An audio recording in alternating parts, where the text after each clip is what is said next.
ఓం శుభంకర్యే నమః. వక్రతుండ మహాకాయ సూర్యకోటి సమప్రభ నిర్విఘ్నం కురు మే దేవ సర్వకార్యేషు సర్వదా.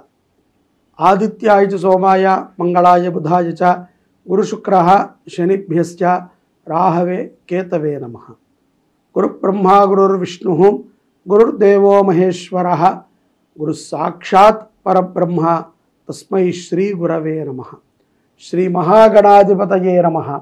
ఆదిత్యాది నవగ్రహ దేవతాభ్యో నమో నమః. అస్మత్ శ్రీ గురు చరణారవిందాభ్యా నమః.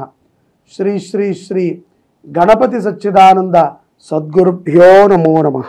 మిథున రాశి వారికి జూన్ నెలలో గల గోచార ఫలితాలను తెలియచేస్తున్నాము, శ్రద్ధగా ఆలకించండి. ఈ రాశి వారికి జూన్ మాసములో తీర్థయాత్ర సందర్శనాలు చాలా ఉంటాయి. అలాగే ఉద్యోగస్తులు కూడా కొంత ఆఫీస్ పని మీద కానీ వ్యక్తిగత కారణాల చేత కానీ కుటుంబంతో కానీ ఇండివిజువల్గా కానీ కొన్ని దివ్యమైనటువంటి ప్రదేశాలని సందర్శన చేసేటువంటి సందర్భం గోచరిస్తుంది. ఇక్కడ మిథున రాశి జాతకులలో ఉన్నటువంటి వ్యాపారస్తులకి కొన్ని చికాకులు, కొంత ఆనందము. ఏ రకమైనటువంటి చికాకు అంటే వ్యాపారములో గతములో ఉన్నటువంటి కొన్ని ఒడిదుడుకులు పునః ప్రారంభమవుతున్నాయా అన్న విధంగా ఉంటాయి. అతి ఆలోచన వ్యాపారస్తులకి కొంత ప్రమాదాన్ని తెచ్చిపెడతాయి. కాబట్టి అతిగా ఆలోచన చేయకండి. వ్యాపారస్తులు సావకాశంగా వెళ్ళండి. మీ వ్యాపార సంస్థలో మీకు సంబంధించినటువంటి వ్యక్తిగత సిబ్బందితో అన్యోన్యతగా ఉండటానికి ప్రయత్నం చేయండి. వారికి కూడా కొంత సమయాన్ని ఇవ్వండి. వారు కూడా మనలాగా మనుషులు అని గుర్తించి వారికి కొంచెం సత్కారం చేయటము, ధనం అవసరమైతే ఇవ్వటము, వాళ్ళ కుటుంబ వ్యవహారాలని కనుక్కుంటము వ్యాపారస్తులు చేసినట్లయితే ఆ యొక్క తోటి కార్మికుల యొక్క అనుగ్రహం ద్వారా మీ వ్యాపారము దినదిన ప్రవర్ధమానమవుతుంది.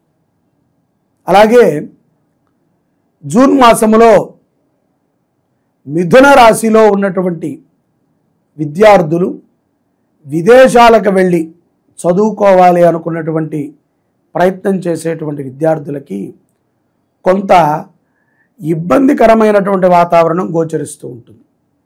అయినప్పటికీ చాలా బలవంతంగా, ఎంతో దృఢముగా, ఎంతో ప్రయత్నాత్మకముగా ఎట్లా అయినా సరే వెళ్ళాలి అని చెప్పి ఒక మొండి పట్టుదలతో అడ్డదారిలో మాత్రము వెళ్ళకండి. మంచి దారిలో వెళ్ళండి.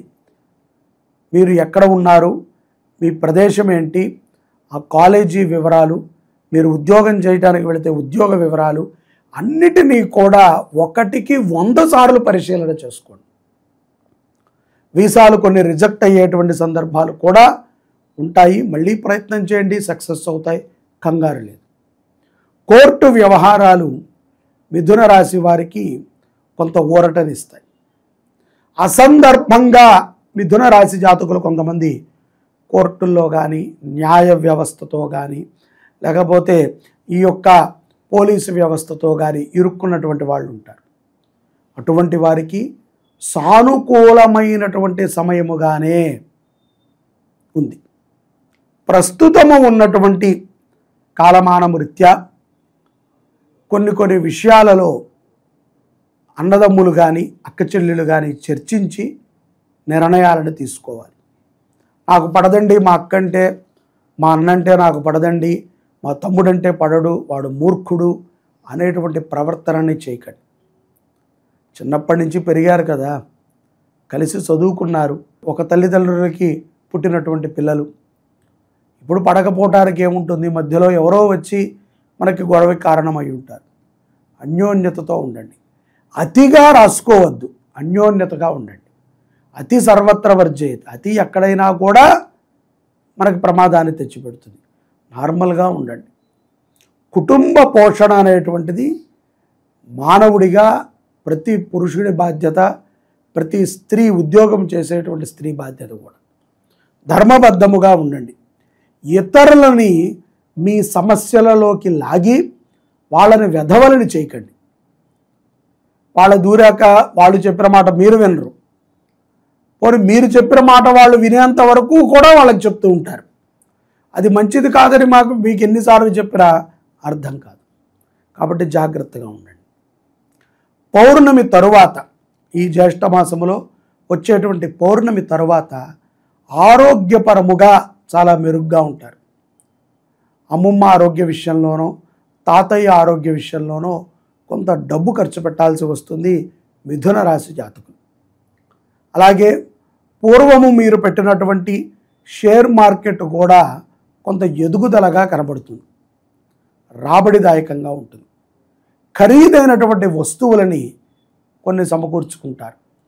వాహనాలు కొనటములో, ఖరీదైనటువంటి ఆభరణాలు కొనటములో కొంత స్త్రీలు కానీ, అలాగే విదేశాలలో ఉండి స్థిరత్వం పొందినటువంటి వారు కానీ మక్కువ చూపుతారు.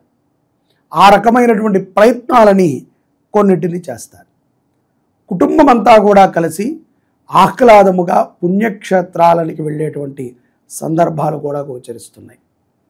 రానున్న రోజులలో జీవిత ప్రణాళిక ఏ విధంగా ఉంటుందో 1-2 సార్లు నెమరు వేసుకుంటూ ఉంటారు. ఈ యొక్క జూన్ మాసంలో మిథున రాశి జాతకులు శనివారము పూట కొంత కోపగ్రస్తులై ఉంటారు. అదేంటండి, శనివారమే ఉంటారా అని మీకు అనుమానం రావచ్చు. గ్రహ మార్పిడి ప్రభావం చేత ఒత్తిడిని ఎక్కువ తీసుకుని కోపగ్రస్తులు అవుతూ ఉంటారు. కాబట్టి కొంత జాగ్రత్తగా ఉండండి. అమ్మవారిని ఆరాధన చేయటం, మిథున రాశి జాతకులు దుర్గా అమ్మవారి యొక్క అష్టోత్తరాన్ని ప్రతి శుక్రవారము కూడా చదవటం, మీకు తెలిసినటువంటి దేవాలయంలో నిమ్మకాయ మాలని సమర్పణ చేయటం, ఎర్రటి చీరని కానీ పసుపు చీరని కానీ అమ్మవారికి సమర్పణ చేయటం, గోమాతకి గ్రాసము సమర్పణ చేయటం, ఇటువంటి పరిహారాలని మిథున రాశి జాతకులు చేసుకున్నట్లయితే జూన్ మాసములో దివ్యమైనటువంటి అనుగ్రహాలను పొందటానికి మీకు ఎంతో ఉపయుక్తమవుతుంది. అలాగే ఆరోగ్యం పట్ల కూడా కొంత శ్రద్ధని తీసుకోవాలి. శరీర వ్యాయామం అవసరం. శరీరానికి వ్యాయామం, బద్ధకముతో కూడుకున్నటువంటి కొన్ని ఆలోచనలు కలుగుతాయి. ఇతరుల మీద మనకి చాతకాక మనం పడిపోతూ ఉంటాం. పడకూడదు. గురు సన్నిధిలో కాలక్షేపం చేయండి, గురు సేవ చేయండి, దేవాలయ సేవ చేయండి.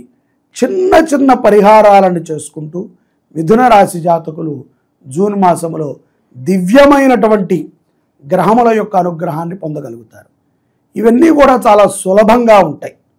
వ్యాపారస్తులకు కానీ, ఉద్యోగస్తులకు కానీ, అవివాహితులకి కానీ, వివాహితులకి కానీ, అలాగే నిరుద్యోగులు ఎవరైతే ఉంటారో వారికి కూడా ఈ పౌర్ణమి తర్వాత కొన్ని సదవకాశాలు వస్తాయి, కొన్ని అవకాశాలు లభిస్తాయి. తొందరపడకుండా నిర్ణయాలని ఆలోచనతో తీసుకోండి. పుణ్యక్షేత్ర ఫలితాలు, పుణ్యక్షేత్ర దర్శనాలు, పుణ్యక్షేత్ర చరిత్ర పఠనము మీ జీవితంలో మిథున రాశి వారికి ఎంతో అనుగ్రహాన్ని ఇస్తుంది అని నేను మీకు చెప్తున్నాను. ఓం రజతాచల శృంగాగ్రమధ్యస్థాయే నమో నమః.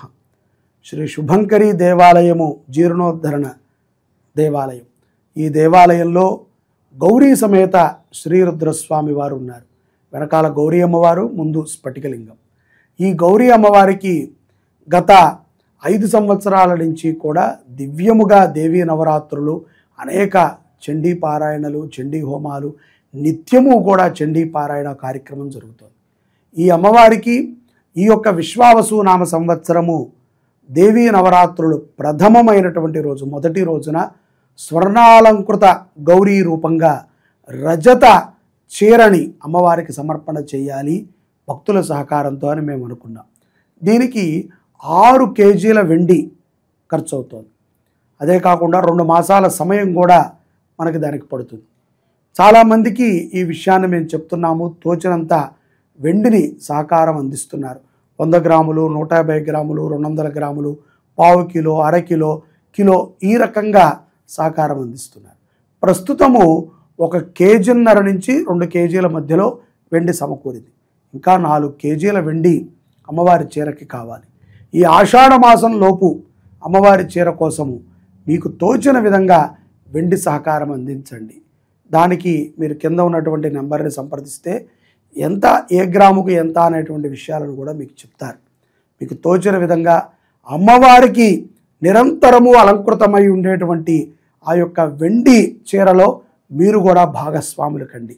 మీరు కూడా అమ్మవారిలో ఒక అలంకృతమై ఉంటారు అని నేను భావిస్తూ ఈ అవకాశాన్ని మీకు కల్పిస్తున్నాను.